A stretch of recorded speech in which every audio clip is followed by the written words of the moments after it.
विकसित भारत 2025 अंतर्गत श्री कृष्ण विद्यालय गंभीर तालुका माडा जिल्हा सोलापूरचे साहित्य विद्यार्थी तेजस्वी नम्रता कोळी मी कोळी. आमच्या टीमचे नाव प्रोटीज. आम्हाला आलेली समस्या शिक्षण घेत असताना वस्तू वास्तू नकाशे इत्यादी संकल्पना स्पष्ट होत नव्हती. यावरती आम्ही अशा प्रकारे सोल्युशन काढले आहे. आवश्यक साहित्य प्रोजेक्टर किंवा LED TV, एक जुना संगणक किंवा tablet mobile, internet connection, wifi किंवा मोबाईल डेटा, स्पीकर्स, एक छोट्या वर्गातील कोपरा किंवा रूम यासाठी वापरता आलेला बेंच.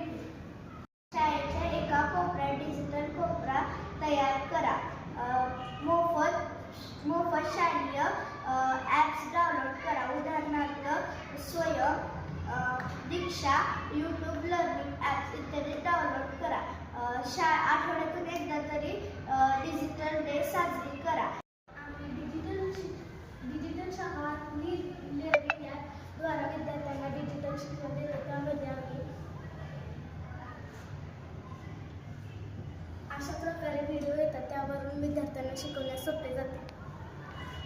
धनुष्य यांसारख्या निसर्गातील विविध किमयांचा आनंद घेऊ शकतो. आपल्या सभोवतालच्या सुंदर विश्वातील हिरवीगार वनसृष्टी. विद्यार्थ्यांना शिक्षणात अधिक रस वाटते. शिक्षकांनाही शिकवणे सोपे जाते. आजच्या काळात जग डिजिटल होत आहे, पण अजूनही गावांमध्ये जुन्या पद्धतीने शिक्षण परंपरा चालू आहे. आम्ही असं ठरवलं आहे की आता आपली शाळा ही डिजिटल बनवायची. आम्ही तयार केला आहे एक डिजिटल शिक्षण कोपरा. विज्ञानाचे प्रयोग, गणिताचे प्रश्न, इंग्रजी उच्चार सगळं काही आता व्हिडिओद्वारे समजायला सोपं झालं आहे.